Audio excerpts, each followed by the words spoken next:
Det söndag igen. Jag ska vänta tills jag syns på min dator. Så jag har koll när jag börjar.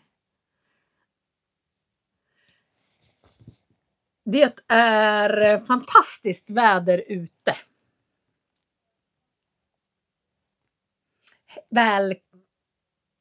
Nu ska vi se. Nu ska jag se om jag hörs. Yes. Välkommen Gisela och Selim. Välkomna på språkfika. Jag dricker te idag. Jag väntar en liten stund, se ifall ni hör mig bra. Språkfika. Vad är det? Hej Hanna och Victoria. Och Barbara, välkommen. Hej. Sista söndagen i januari.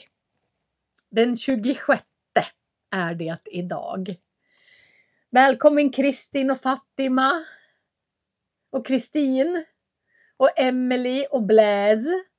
Alexi och Tanja. Och Lattavan. Så välkomna. Och Sudarat. Och Omar. Och Selim. Hur är läget? Jo då, det är bara bra. Välkommen Ravnar.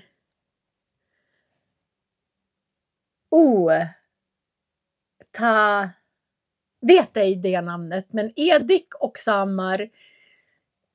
Kyrilliska bokstäver är jag lite dålig på att läsa.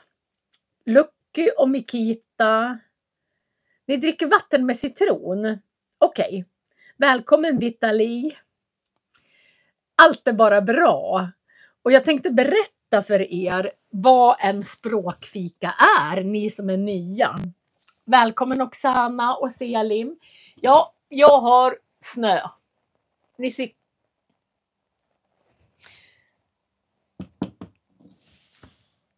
Och Stefan och Rigat. Det är faktiskt soligt här också. Man kan nästan se att det är blå himmel. Ser ni att jag faktiskt har blå himmel? Jag ska ta en promenad sen. Men den här veckan är en speciell vecka. För att i onsdags så fyllde min man år. Min man Thomas. Som jag tycker galet mycket om. God morgon Grégoire och Blaise. Ja, det är blå himmel. Och jag bor egentligen, många tycker att bor man i Norrland så ska det vara, om man bor i Norrland så bor man i norra Sverige. Men det är faktiskt inte sant. Därför att om Sverige är så här långt så bor jag precis i mitten av Sverige. Men om ni har Sverige här så räknar man nästan Norrland ända härifrån. Så allt det här kallas Norrland. Och det är ju inte så. Ja, min man S.J. Müller, välkommen. Ja, min man fyllde år i onsdags. Välkommen Sven och Sandra. Försöker läsa här. Jag har läsglasögonen på mig. Allan, ja, jag ska säga till min man att vi hälsar grattis till honom. Så välkommen Inga-Maria. Ifred och Agata, välkommen. Och alla, ni är så välkomna allihopa. På en språkfika så pratar man om saker som har hänt. Saker som man funderar på. Man ger varandra tips. Och man pratar om mycket olika saker. Emily och Jana och Sudarat, välkomna. Vi har snö här. Och det är skidtävlingar i slalombacken inte långt härifrån. Mikita undrar om det var stor fest. Nej, det var inte stor fest på onsdagen för våra söner bor i Östersund. Men båda kom hem i fredags. Så i fredags så kom Johannes, han fyller snart 30 år, och hans tjej Juno och Johannes son Zacharias, och så kom Jonathan 17 år hem. Så jag hade hela familjen hemma. Välkommen Valdette. Och det innebär att idag, direkt efter min språkfika här, så kommer Erika, som har varit med flera gånger på YouTube. Är jag spegelvänd idag? Oj! Det vet inte jag varför jag är. Vad har jag gjort för inställning? Jag får vara spegelvänd. Om jag skriver något så blir det helt galet. Välkommen Samantha. Så att idag direkt efter språkfika så ska jag fika med Erika. Välkommen Silvia. Jag försöker.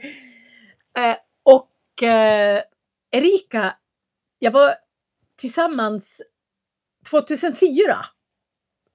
Så träffade jag Thomas. 2005 kanske det var. Men innan det var jag tillsammans med Fredrik som är pappa till Johannes. Välkommen Estella.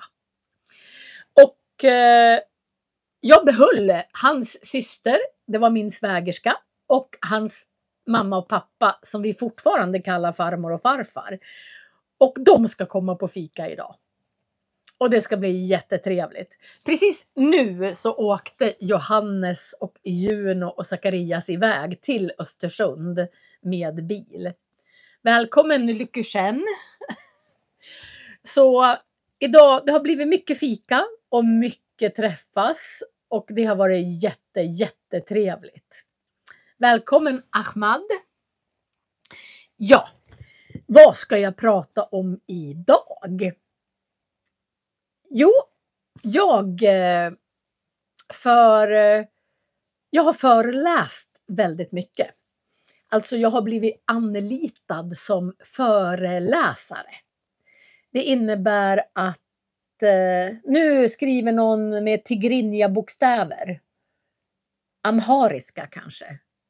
Då vet jag inte vad ni heter. De bokstäverna kan jag tyvärr inte läsa. Så att jag har hållit väldigt mycket föreläsningar. Kanske uppåt 100-150 stycken. Så förut rest Solomon. Välkommen Solomon. Så jag har ungefär hållit 150 föreläsningar. Och jag spelade in varenda föreläsning, alltså ljudet. Så jag håller på att skriva en bok om mina föreläsningar. Och jag pratar väldigt mycket om hjärnan.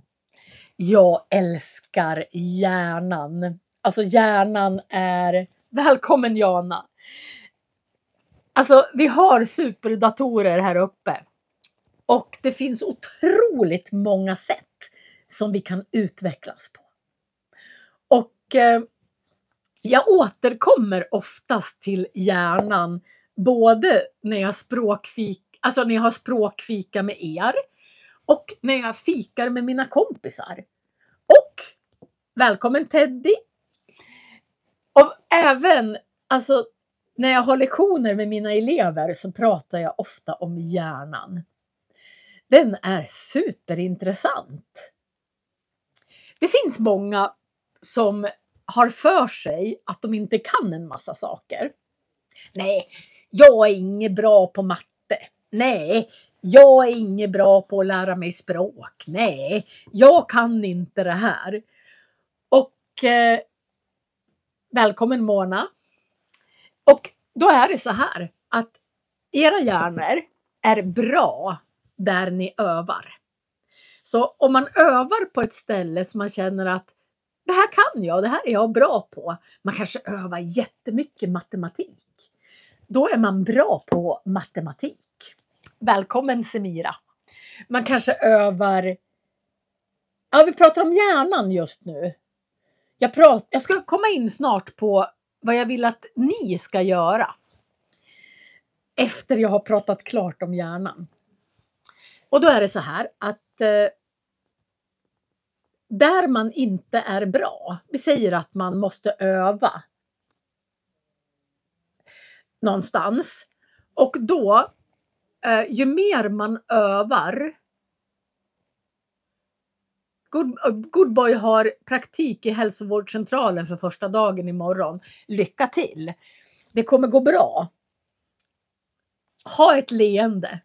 När man kommer på ett nytt ställe så är det bra liksom att man ser positiv och glad ut. Och så sträcker man på sig och ser glad ut. Och har ögonkontakt. Ja, hjärnan. Om man börjar öva. Jag brukar göra ett experiment med mina elever. När de ska lära sig en text på franska. Då kanske texten är på 400 ord. Det kanske är 40 meningar. Välkommen Akko.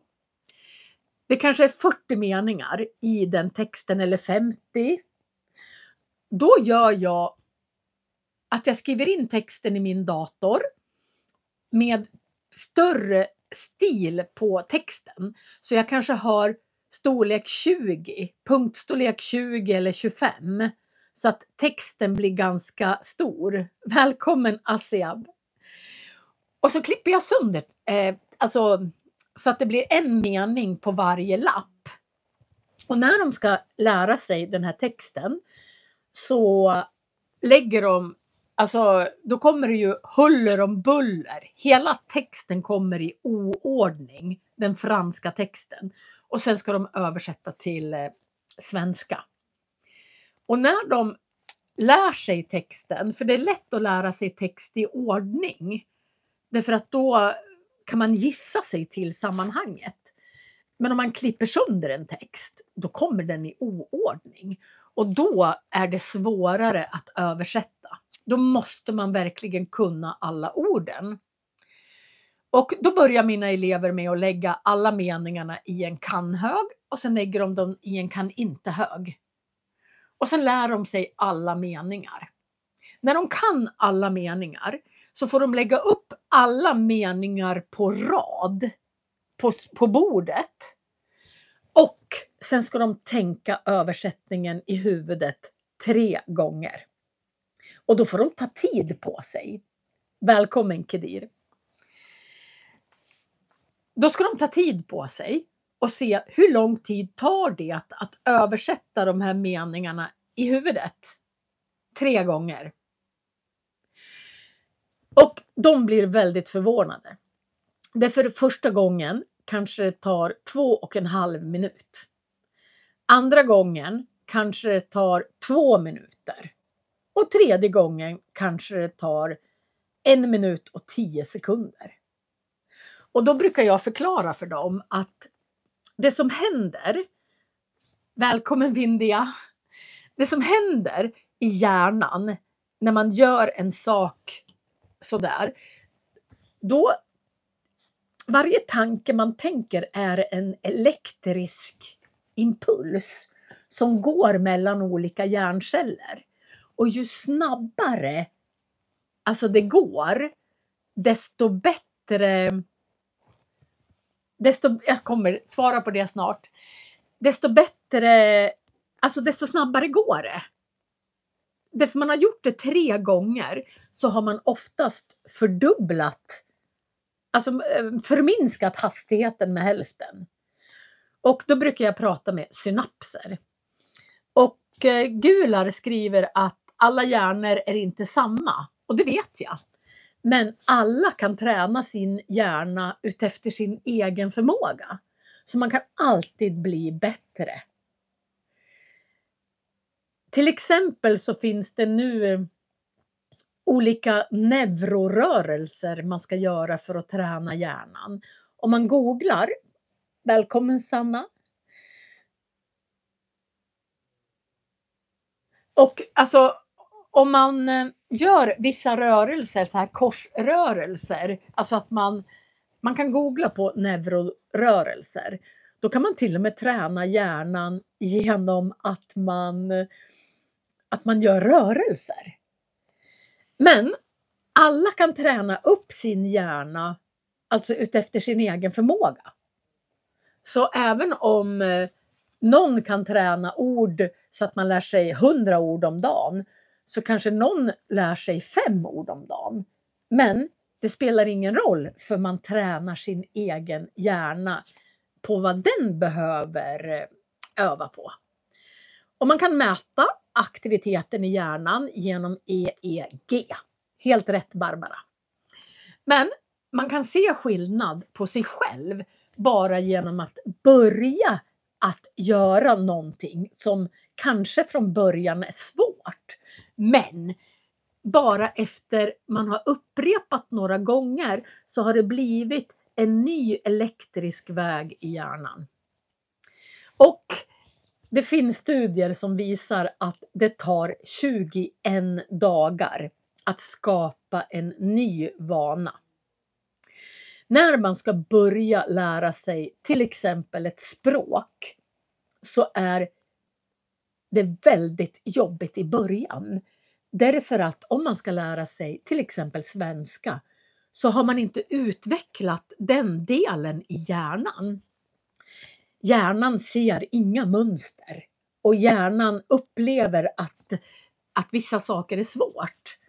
Men bara man lär sig ungefär 400-500 ord, då har man bildat ett litet område i hjärnan som blir mer och mer aktivt. Välkommen Henrik! Och när man utvecklar den delen av hjärnan så blir det lättare och lättare och lättare. När jag lär ut franska och mina elever tycker att första kapitlet är svårt, andra är svårt, tredje kapitlet är jättesvårt. Det kommer väldigt många nya ord i tredje kapitlet. Sen, fjärde kapitlet, då blir det helt plötsligt mycket lättare. Och då undrar de, varför är det lättare nu? Jo, då har hjärnan vant sig vid grammatiken, vid ordföljden, vid uttalet och hur det stavas. Då börjar hjärnan se mönster och då blir det lättare. Så om man tränar på en sak i 21 dagar, det kan vara vad som helst. Det kan vara att vissla till exempel. Eller att sjunga eller att lära sig någonting. Så har man skapat en vana och då blir det lättare sen. Det är väl himla bra. Vad har jag gjort i helgen? Jo, här har jag ett papper. Vad står det på det här pappret? Ja, det är nog bak och fram. Jag är spegelvänd idag och jag vet inte varför. Jag tror inte jag kan ställa in det här heller.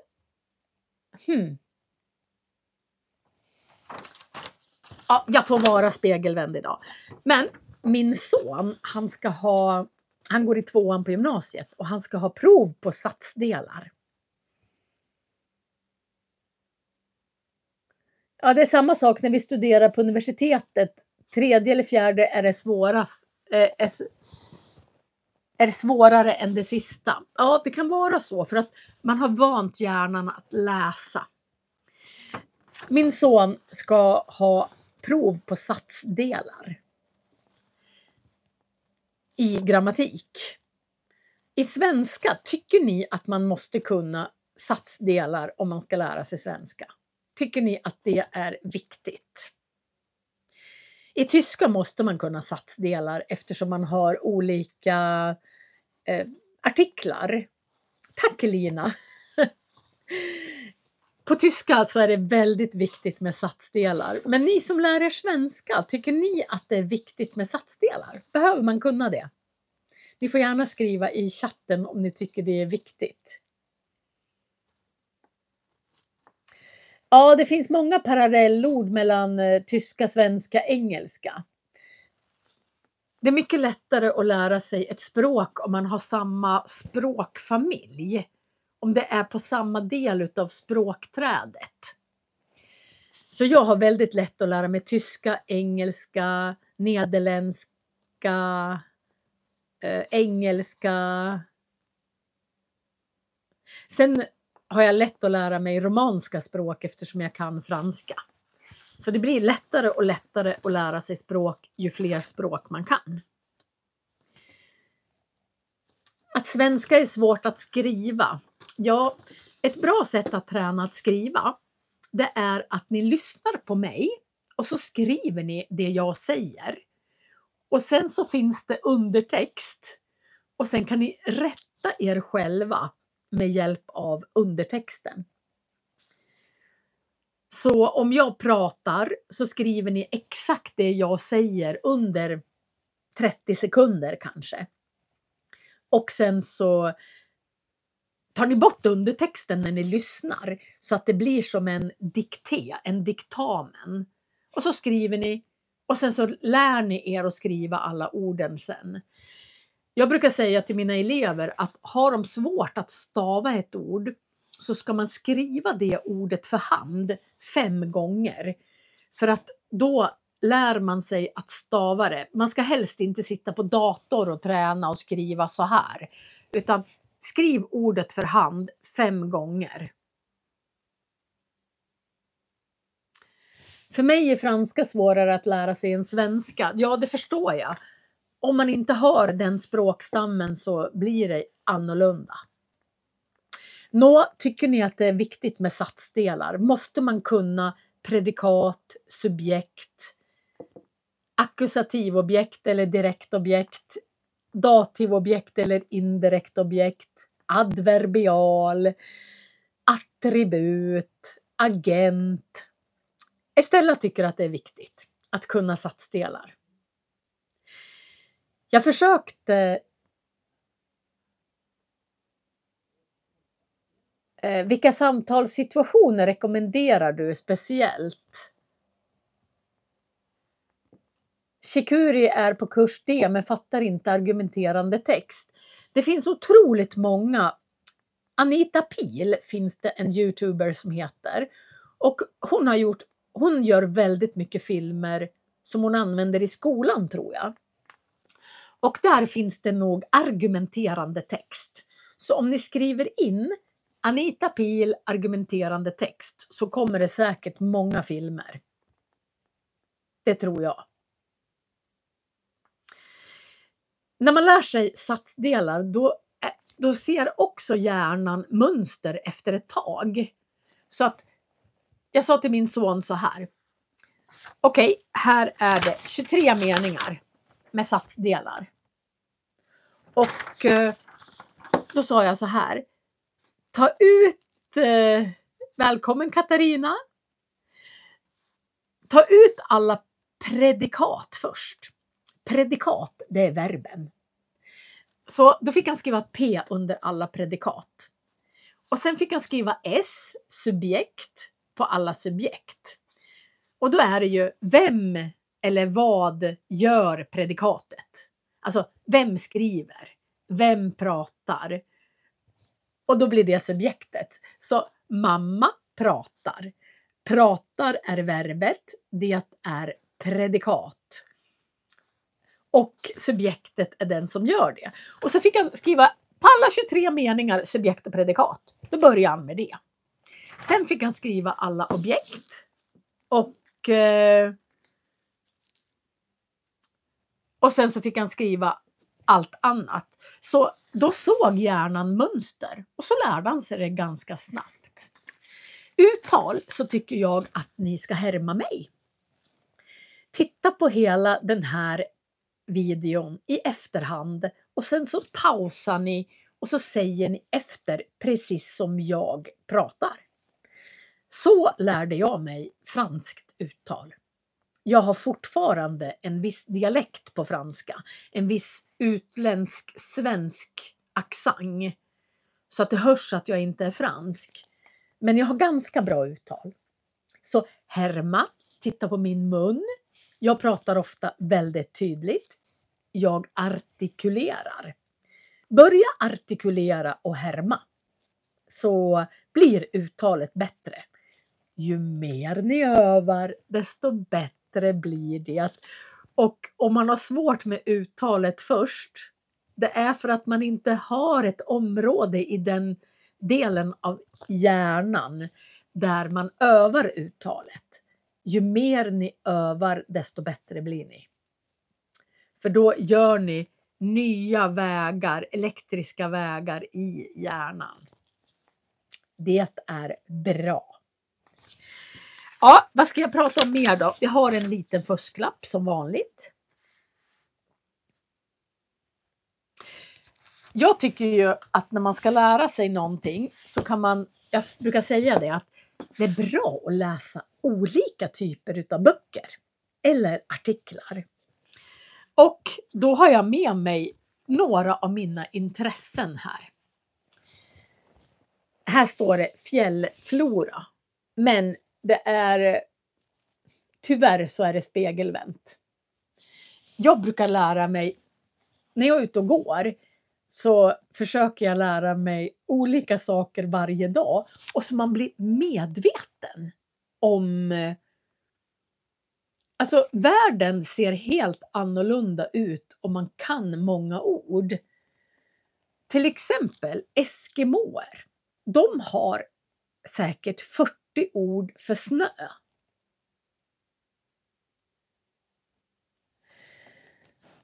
Ja, alltså grammatik är... Alltså jag upplever att grammatik... Jag fick en kommentar från en svensklärare här. Alltså grammatik hjälper till. Det är som ekvationer. Kedir undrar om skriva. Alltså lyssna på mig och så skriver ni exakt det jag säger. Och sen sätter ni på undertexten. Och sen så rättar ni er själva. Och så skriver ni varje ord ni har stavat fel på 5 gånger för hand. Enda sättet att lära sig att skriva är att öva, öva, öva och öva. Att skriva varje dag. 15 minuter om dagen. Lyssna, skriv av och rätta er.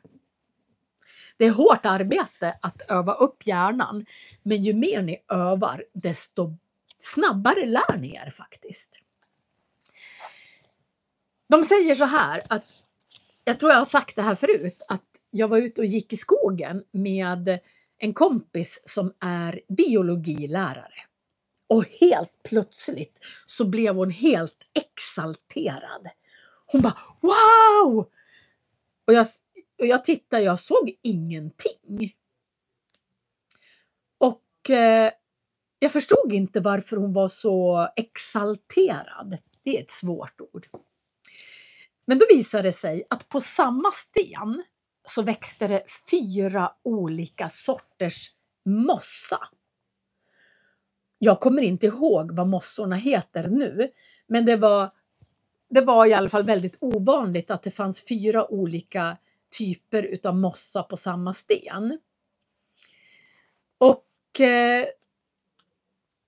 man ser världen annorlunda ju fler ord man kan. Till exempel om ni går i en skog och så kan ni inte namnet på något träd. Och så ser ni bara träd. Men om ni lär er björk, gran, tall och så vidare. Ni kan inte skriva av nu, utan ni måste vänta till jag har satt på undertext. Jag kör live, så då finns inga undertexter på en gång. Men ni kan ta vilken film som helst. Av mig, Anita Pil, Anastasia, Peter SFI, Kalle Cederblad, Svenska med Kalle. Och lyssna, då får ni olika dialekter. Det är bra. Men när man är ute i skogen och går och kan väldigt många namn på träd och blommor, då förändras skogen. Så då ser man skogen på ett annat sätt. Så jag brukar försöka lära mig fler och fler ord. Fast jag är svensk och fast jag har läst tusentals böcker på svenska. Och fast jag kanske har 70 000 ord i mitt vokabulär, i mitt ordförråd, så tycker jag fortfarande att det är roligt att lära mig nya ord. Och jag går ofta in blommor och träd. Och här har jag en till bok. Det står bergarter, mineral och fossil. Och jag menar, här finns det massor med saker som inte jag kan. Men tänk, min man, han är väldigt duktig på mineraler. Så när han är ute och går, då ser han att det där är en sån sten. Alltså, det där är glimmer, det där är lepidolit eller vad det nu kan vara. Det kan vara kvarts, marmor, fältspat. Och alla de orden är ju svåra att kunna på ett nytt språk.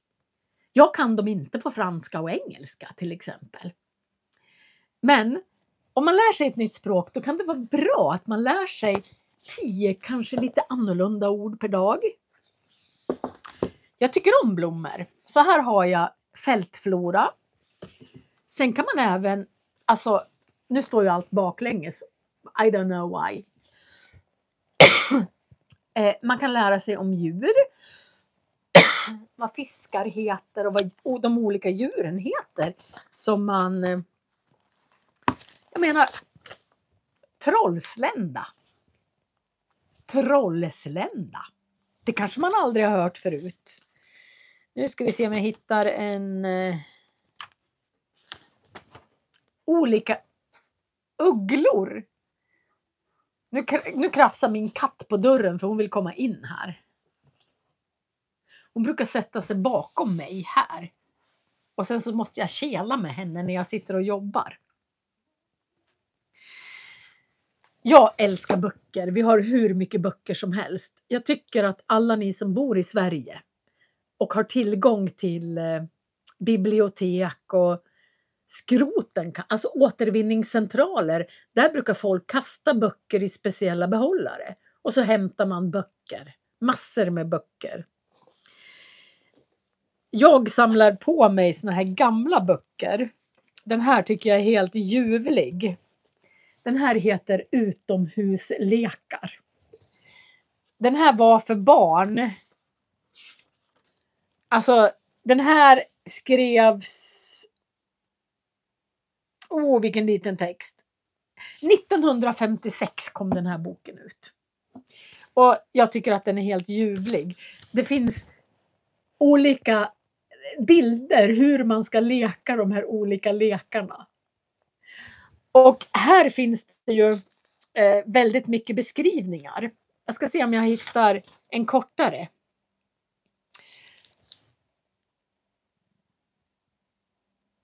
Nu ska jag...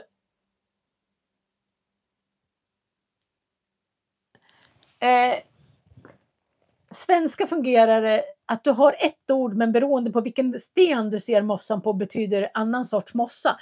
Ja, det finns mossor som är uppbyggda typ sådär.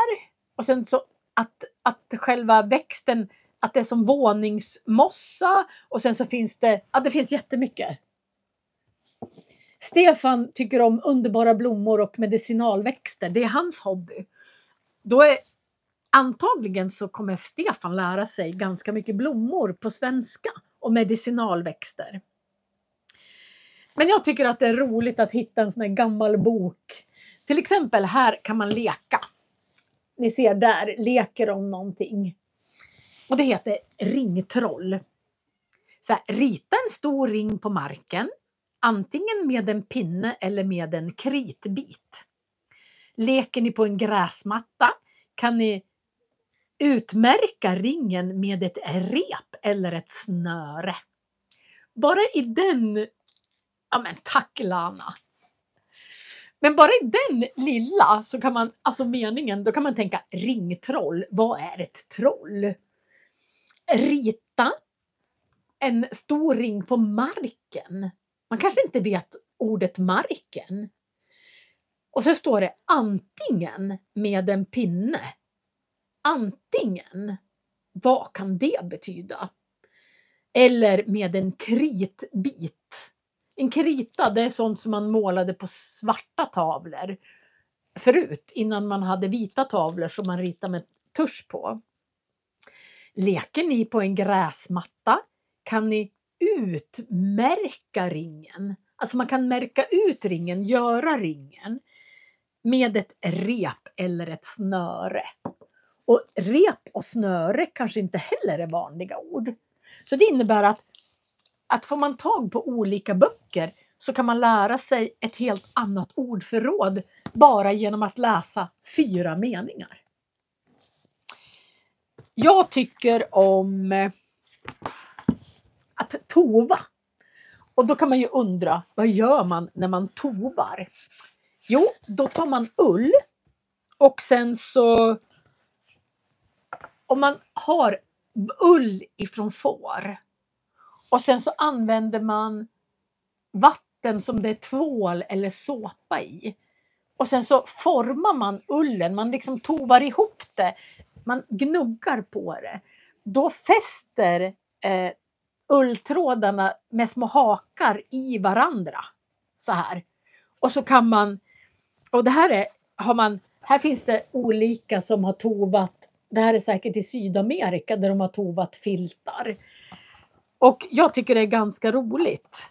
Man gör så där. Alltså man använder och sen så tovar man ihop hela filtar. Och så kan man göra mönster. Och i den här så finns det ju otroligt många ord som man aldrig har använt förut. Därför att man har ett nytt ämne som man pratar om. Man kan göra väskor och hattar och jackor och klänningar. Ja, ett ord kan ha många betydelser, Heimrik. Nej, förlåt, jag missuppfattade. Här kan man göra små leksaker också. Och när man läser att man väljer ett specialintresse och så lär man sig orden i det specialintresset tycker jag är väldigt bra. Jag är ju svensklärare också. Fransk och svensklärare. Och jag tycker att det är jätteroligt med nordisk mytologi. Här står det Nordens gudar och myter. Jag vet, Stefan, jag har gjort någon konstig inställning idag så att jag är spegelvänd.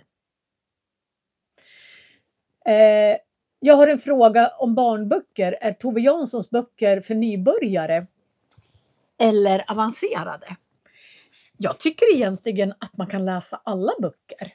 När jag var helt nybörjare på franska och kunde ingen franska alls så köpte jag en helt vanlig roman och så lärde jag mig alla ord i hela boken. Då tog det väldigt lång tid att läsa den boken. Jag tycker att ni kan börja med det som intresserar er. Ni tar en bok och om man inte kan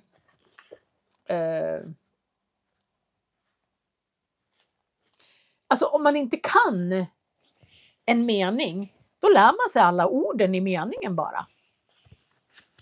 Man behöver kanske inte ha en lärobok för språk, utan man kan ta vilken artikel som helst. Jag samlar på böcker. Här har jag till exempel, jag undrar om inte de här, att min mamma hade de här. Det här är Elsa Beskows spegelbild av här är vill du läsa, står det här. Jag ser att det är spegelvänt alltså. Och det här är första. Ravna rekommenderar Tove Janssons böcker om Mumintrollen. Jag förstår inte vad betyder tova. Ja, tova, det är att man tar ull ifrån fårens päls. Och när man har tvättat ullen och kardat ullen så att den är fin, då tovar man tovar ihop så att det blir som ett tygstycke nästan. Ni får googla på Tova. T-O-V-A. Jag har tovat och jag tycker det är jätteroligt med ull.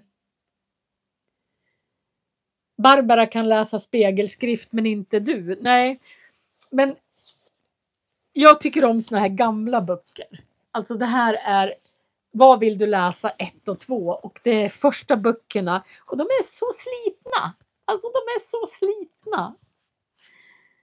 Men det finns ju, den är helt ihopklistrad. Alltså bara den här. Här är dagarna i veckan. Och det här, jag kan inte tänka mig när den här boken är ifrån. Den är ifrån, det står faktiskt inte vilket år det är. Det börjar liksom direkt. Dagarna i veckan, nu läser jag högt. Säg, vad ska du göra hela denna vecka? Ack, jag vet ju knappt hur dagarna ska räcka. Måndag ska jag mjölka Rosagull och Stjärna. Det är 2 kor. Tisdag ska jag skumma grädden i min kärna. När man skummar grädden så alltså försöker man få bort skummet. Onsdag ska jag ysta mjölken som är kvar. Torsdag ska jag kärna smör åt mor och far. Fredag ska jag baka bullar hela dagen. Lördag ska jag sälja ost och smör i stan. Söndag, när jag kaffe fått med bröd och smör och ost, ska jag bort till kyrkan gå och lyssna till vår prost. När man lärde sig läsa, när min mamma lärde sig läsa. Och jag tycker att den är helt fantastisk. Men jag älskar böcker.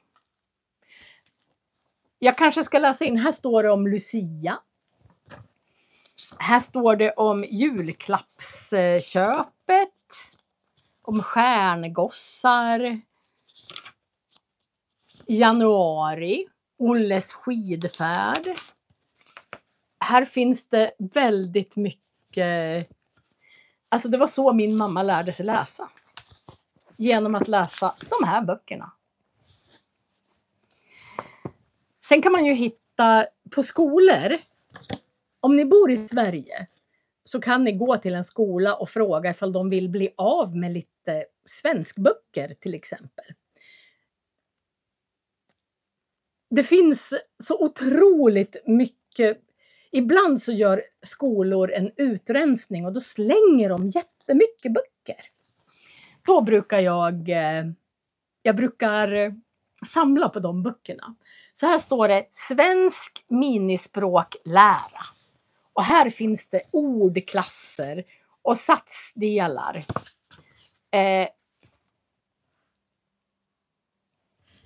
Evon undrar vart jag undervisar på plats. Jag bor i Åre kommun. I mitten av Sverige, men det heter Norrland i alla fall. Och jag undervisar på Duveds högstadium menar jag. Duveds högstadie och Järpens gymnasieskola. Så att jag har jobbat som lärare i 36 år. Och jag älskar att vara lärare. Jag har även för er som är nya, jag skriver böcker för gymnasiet på franska. Så jag har skrivit 10 böcker. Här står det med oui. Ja, visst på franska. Och jag älskar språk. Och jag tror att alla ni som är där ute och vill lära er. Alltså börja varje dag. Ja men tack Mariam. Ni skriver så fina kommentarer så jag blir alldeles rörd. Ni får läsa i kommentarsfältet. Om man bara bestämmer sig för att öva upp den delen av hjärnan där man lär sig ett språk, och i det här fallet svenska, så blir det lättare för varje dag. Om ni har svårt att skriva, skriv 5-10 minuter om dagen, lyssna och skriv det ni hör. Från vart som helst. Det kan vara mig, det kan vara någon annan, det kan vara en ljudbok. Men att ni skriver 5 minuter om dagen. Och alla ord som ni gör fel på skriver ni om och om igen. Jag åkte till Estland med en klass. Det här, ja, det är jättebra Latavan att prata med kollegor varje dag. Och har man inga kollegor så pratar man med bokhyllan med sig själv. Välkommen Nadesta. När jag skulle åka till Estland och med en klass så var det jag som skulle informera allt på engelska. Och jag tyckte att det var svårt. Jag pratar mest franska. Så när jag ska prata engelska så kan det bli lite stopp i munnen nästan. Och det enda jag gjorde för att min hjärna skulle vänja sig, det var att jag läste högt 5 minuter per dag. Jag tog en engelsk bok och så läste jag högt.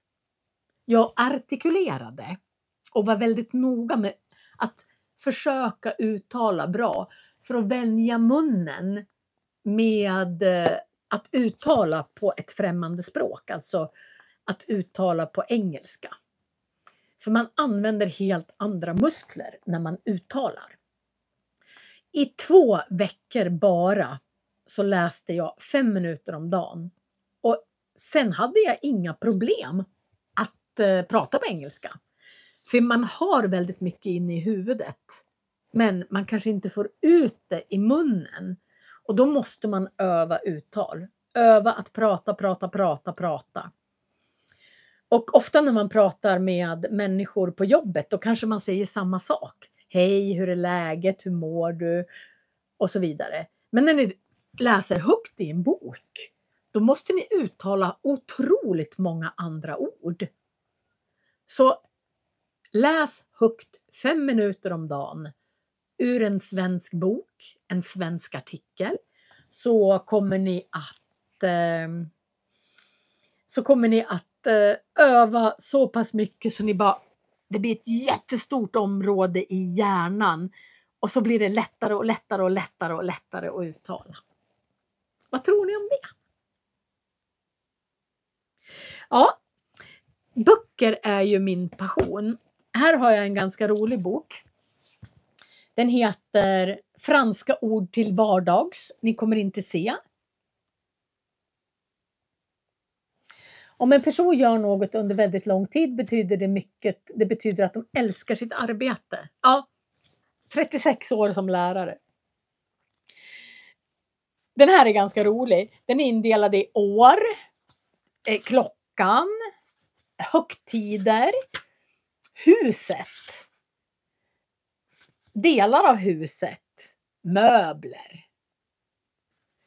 Annie rekommenderar att läsa högt för sina barn. Man kan även läsa reklamtidningen som kommer med posten varje vecka. Man kan gå in på vilken tidning som helst och läsa högt.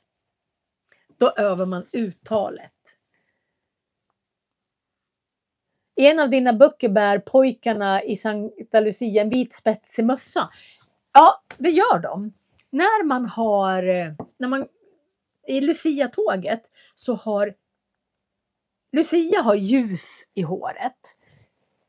De som går tärnorna som man säger som går efter Lucia, de brukar ofta ha glitter i håret. Och pojkarna har en spetsig mössa. En hatt med stjärnor på. En stjärnmössa. Jag vet inte varför faktiskt. Jag måste kolla upp det, tror jag. Men i den här boken så till exempel så står det möbler i sovrummet. Då finns det en säng, dubbelsäng, tältsäng, turistsäng, våningssäng, olika typer av sängar. Och så finns det sängbotten, resårmadrass.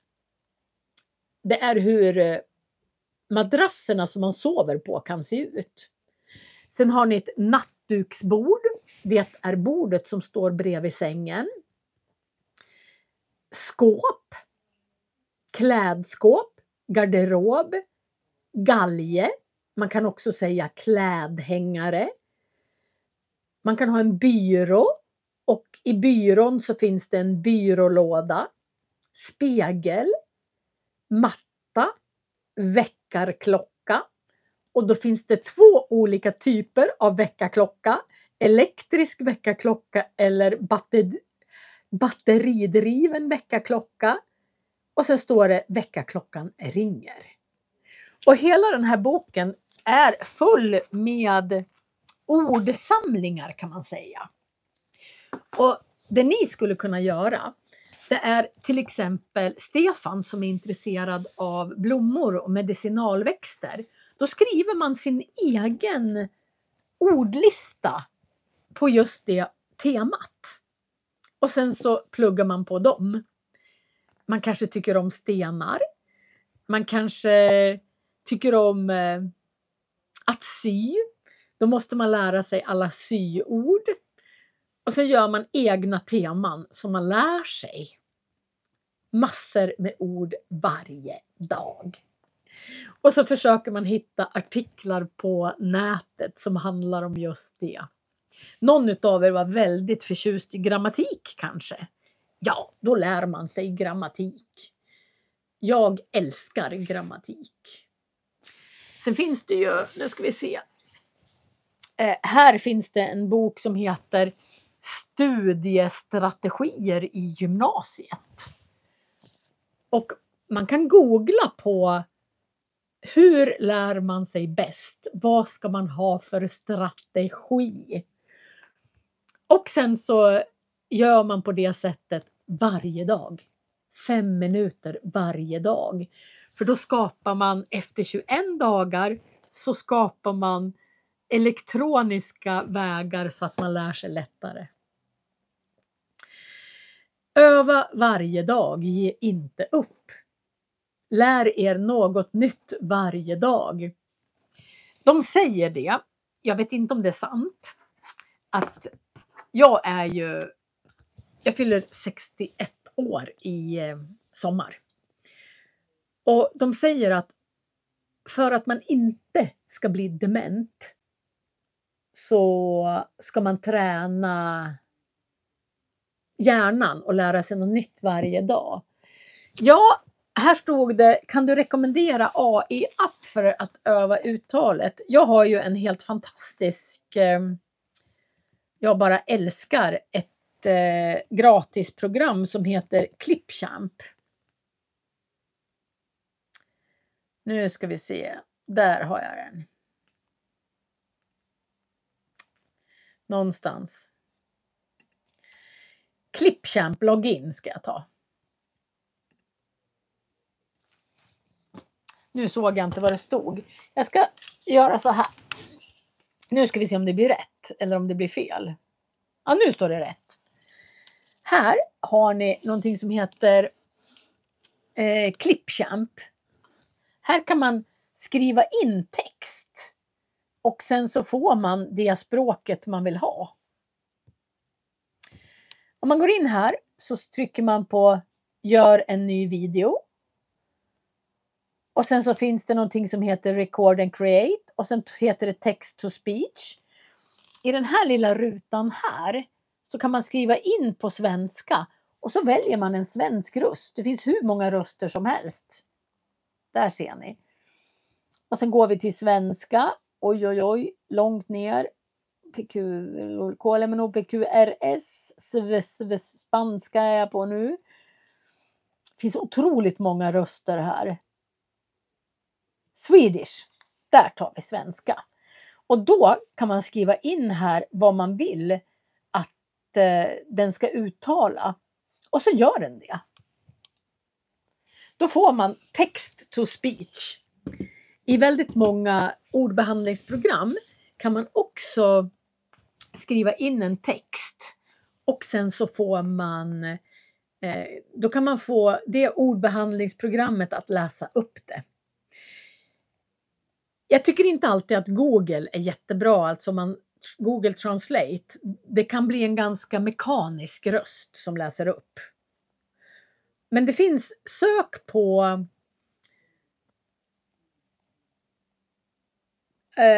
Barbara skriver att lära sig bäst är repetera.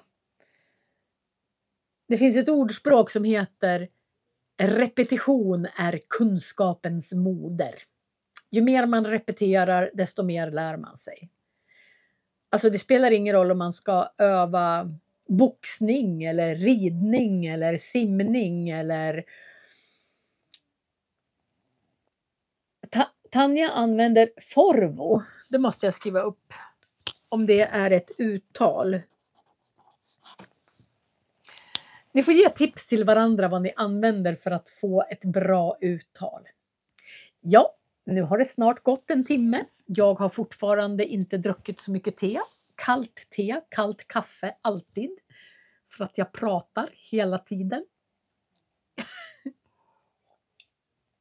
I slutet av februari så ska jag fira att jag haft språkfika ett helt år. Jag började i slutet av februari. Ahman tycker om att lyssna men förstår inte allt vad jag säger. Jag kommer att lägga undertexter på svenska. Jag skickar den här filmen till Texta mig, heter det. Och då får jag undertexter på svenska. Förra veckan blev det problem. Då ville den inte skriva undertexter till min film förrän efter några dagar. Jag hoppas att det funkar idag. Då får ni undertexter om en timme på svenska.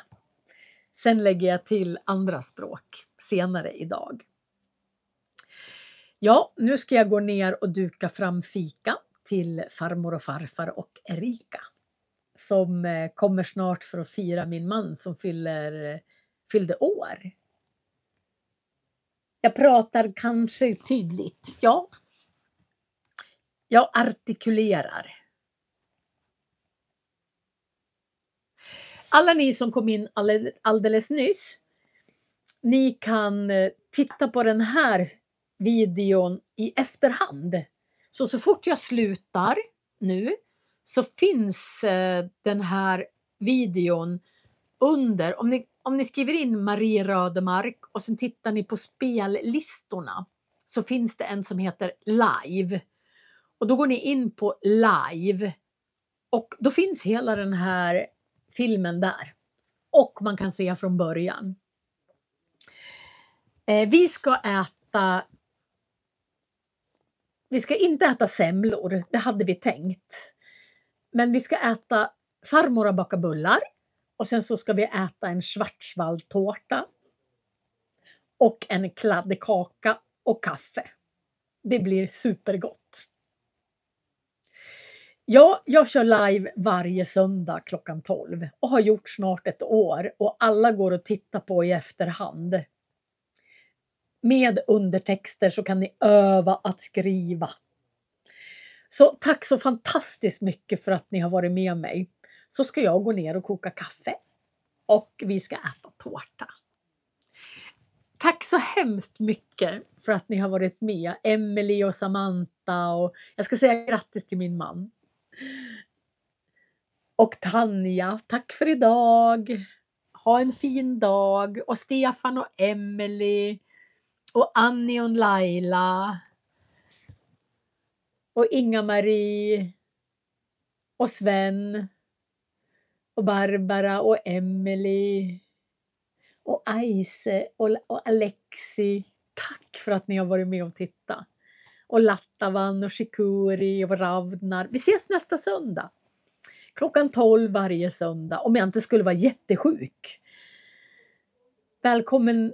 Tack Victoria och Tanja och Vladimir och Valdete. Och ja. Och Mona och Lycky. Och jag ska säga grattis till min fina Thomas. Och Allan. Ni är för snälla. Och Judith och Estella, ha en fin dag. Och Silvia, tack så mycket. Och Edith och hej då allihopa, Seife din, tack för idag.